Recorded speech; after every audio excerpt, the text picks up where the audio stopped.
好，这个想象力太丰富了啦。蚵仔煎，有人说蚵仔煎蚵仔科，所以下一个目标是柯文哲。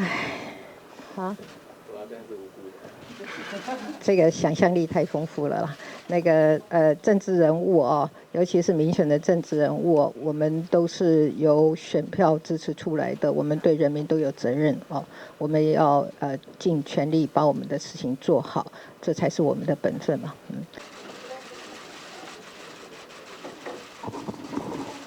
好，只要是好好建设高雄，让高雄更好、更进步，没有人会是输家。高雄市跟高雄市民都会是赢家。那么投票已经结束了啊，那我也希望各方面都能够理性的面对，也能沉淀这个心情哦。那我也要再次的强调啊，建设高雄是我的承诺哈。那不管谁当市长，我们都会来建设高雄，我不会忘记这个承诺哈。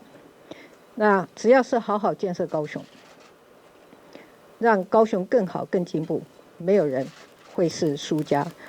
高雄市跟高雄市民都会是赢家。这一次这个罢免案的这个结果哈，是高雄市民展现了他们集体的意志哦，而政府的角色是确保人民行使权利的时候不会受到干扰啊。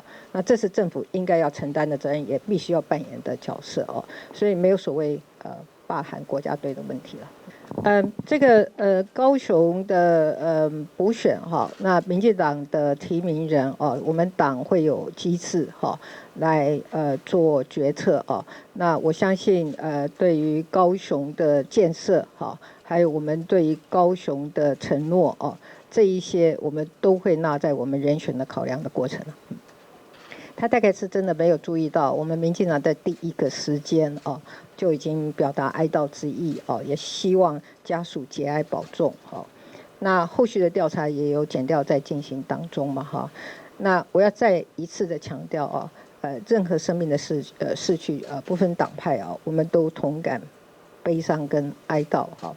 那但是不论是任何人或者是团体哦，都不应该消费这个逝者哈。